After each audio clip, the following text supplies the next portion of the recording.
One day, when Allah subhanahu wa ta'ala announced that He would create Adam alayhi salam, they would ask this very question. So what was it that started all this chaos? What caused such a rebellion so strong and destructive that even the angels feared it might happen again? To answer, we must first understand how these beings of fire fell, and how one who was once praised in the heavens became the greatest enemy of mankind. The jinn were not an accident.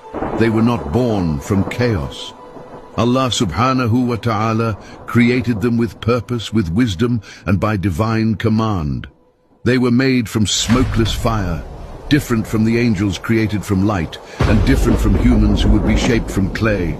Fire gave them speed, heat, and power, and Allah gave them freedom, the freedom to choose. They were the first beings on earth to carry this gift of free will, and with it came both the potential for great worship and the potential for devastating rebellion. Allah subhanahu wa ta'ala gave them time, and He gave them space. The earth was given to them as their dwelling. They spread into valleys and forests, climbed mountains, and traveled in rivers. They built tribes, kingdoms, and civilizations that we no longer remember. They were given long lives, strength, and intelligence. Among them were scholars, warriors, leaders, and poets. According to Islamic scholars, they spoke many different languages, just like humans. Their cities were beyond imagination because they existed in other dimensions, very different from our three-dimensional world.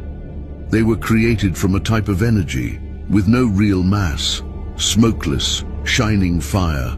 Some early scholars said they were created thousands of years before Adam alayhi salam.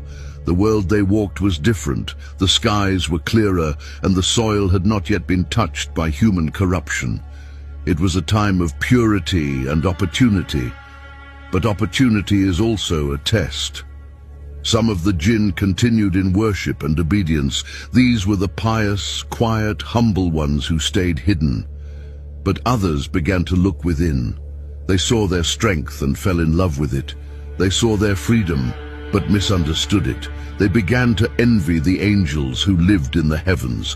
Why were they not lifted up? Why were they bound to the earth while the angels flew in the skies?